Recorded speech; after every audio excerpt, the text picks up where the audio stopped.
Assalamualaikum warahmatullahi wabarakatuh. Di sini saya akan menjelaskan tentang mata kuliah pengembangan aplikasi berbasis servis ini dipelajari selama 1 semester. Tentunya di teknik informatika kita mengenal yang namanya berbagai mata kuliah pengembangan aplikasi. Nah, salah satu yang kita pelajari di teknik informatika itu ada yang namanya mata kuliah pengembangan aplikasi berbasis servis. Nah, di mana pengembangan aplikasi berbasis servis ini sangat ya memudahkan mahasiswa lah, karena pengembangan aplikasi servis ini tidak membutuhkan spesifikasi komputer yang harus speknya itu ya yang tinggi. Jadi kita hanya perlu menggunakan koneksi internet untuk mengakses pemrogramannya. Nah, di sana kita bisa melakukan pemrograman sehingga menghasilkan aplikasi. Oke, kita lihat.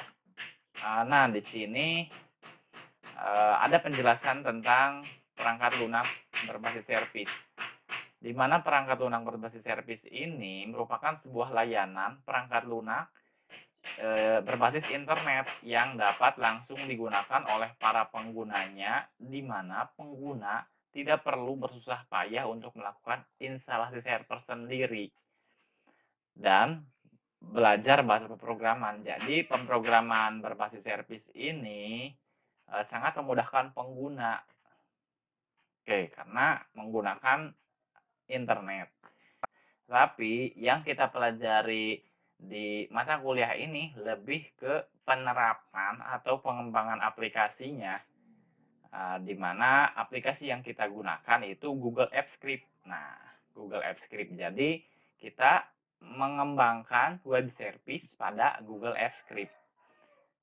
Lalu apa ini Google Apps Script ini? Nah, Google Apps Script ini merupakan bahasa pemrograman berbasis JavaScript yang dimiliki oleh Google. Nah, jadi kita tidak perlu memiliki komputer yang spesifikasi yang tinggi untuk mengakses Google Script.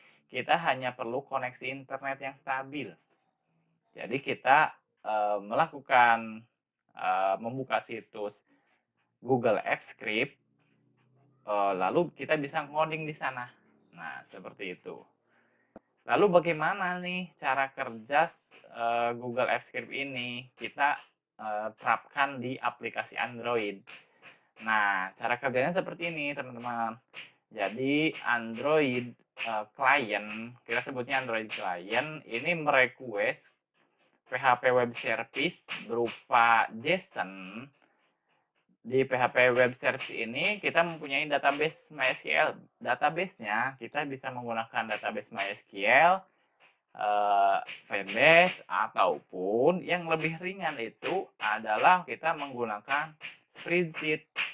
Nah, jadi di spreadsheet ini kita hanya perlu mengkoneksikan JSON dari Google Apps Script dengan spreadsheet. Nah, nanti setelah video ini kita akan menjelaskan cara kerjanya. Nah, lalu si JSON ini akan merespon ke Android client lagi. Oke, seperti itu. Untuk selanjutnya, nah yang kita pelajari selama 1 semester ini, kita mengenal yang namanya create, yaitu membuat aplikasi, membuat program. Lalu program tersebut harus bisa dibaca, read. Lalu harus bisa mengupdate dengan source kode untuk mengupdate kita buat di situ, lalu harus bisa mendelete datanya. Nah, lalu apa saja yang kita gunakan? Nah, di sini ada ini merupakan tampilan Google Apps Script. Nah, di mana Google Apps Script ini kita hanya mengakses situs dari Google Script. Nah, di mana situs ini kita bisa langsung membuat codingan, membuat project di sini. Nah, seperti itu. Lalu kita juga membutuhkan yang namanya database-nya. Nah, database-nya kita simpan di spreadsheet. Jadi di spreadsheet kita menggunakan database dengan file-nya kita simpan di atas. Lalu nantinya di Google Apps Script ini akan langsung memunculkan data yang diinputkan pengguna itu ke database spreadsheet. Nah, seperti itu. Lalu cara menginputkannya bagaimana kalau misalkan kita belum membuat aplikasi seutuhnya. Nah, caranya itu bisa dengan Postman. Nah, kita pelajari Postman, bagaimana cara kerjanya, dari mulai ada metode post, get, put, dan lain sebagainya. Nah, kita pelajari. Tadi, ini untuk metode post, ini untuk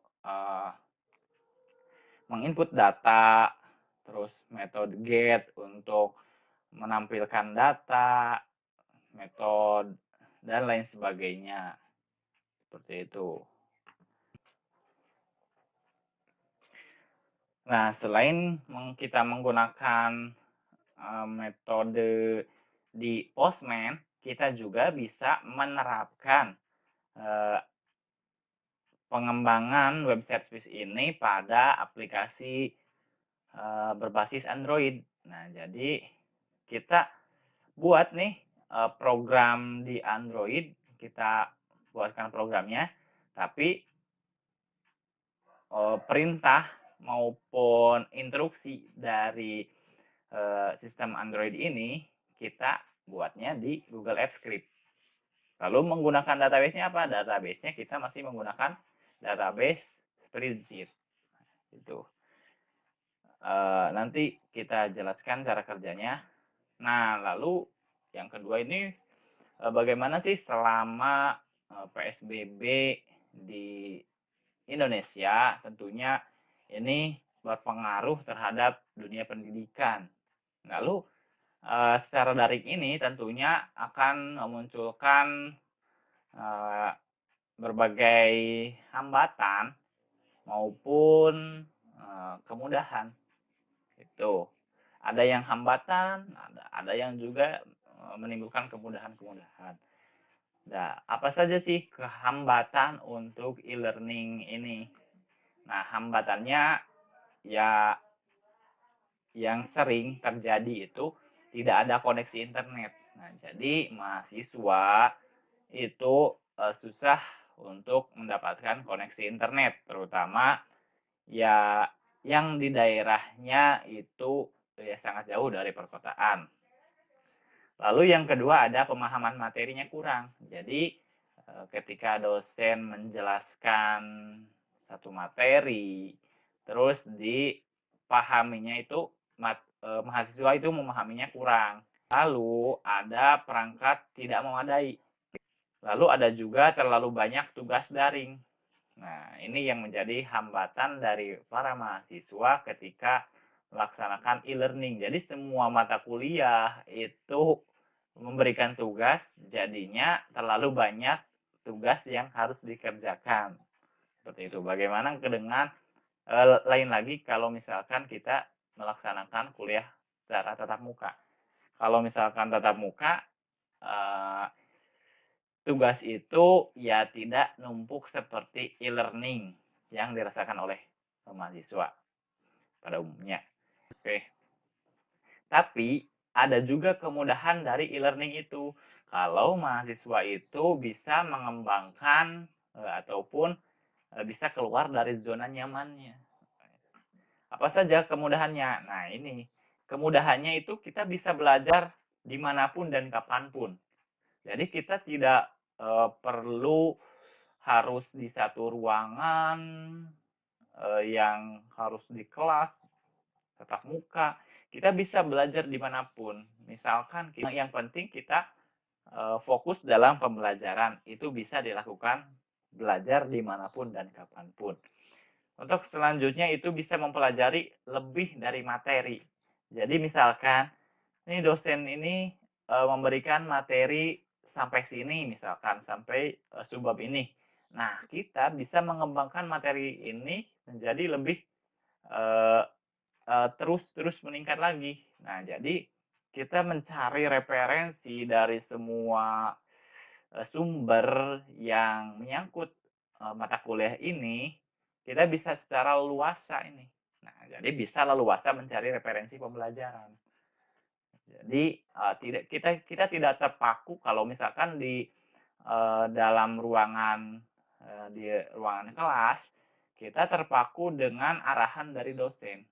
Nah, kalau misalkan kita e-learning itu kita tidak terpaku ke hal tersebut, kita bisa mencari referensi sebanyak mungkin untuk bisa memahami materi yang diberikan oleh dosen. Nah, seperti itu. Lalu kita juga mudah dipahami karena mencari, membaca, dan mempelajari sendiri. Nah, ini yang paling penting. E-learning ini sebenarnya kalau misalkan mahasiswa itu rajin, itu mudah dipahami karena mereka mencari sendiri, membaca, lalu mempelajari. Jadi tidak hanya mendengarkan ceramah dari dosen, tapi juga mereka juga membaca karena kemudahannya salah satunya yaitu ya bisa diterapkan atau diimplementasikan dalam sehari-hari. Jadi kalau misalkan nih, misalkan kita mendapatkan proyek untuk membuat aplikasi.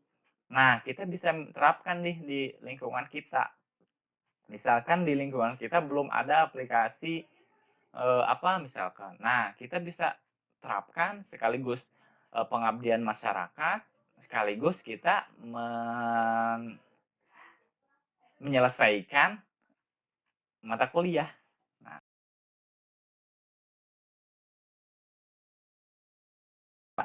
apa yang kita pelajari ini dapat bermanfaat untuk kita semua. Terima kasih. Assalamualaikum warahmatullahi wabarakatuh.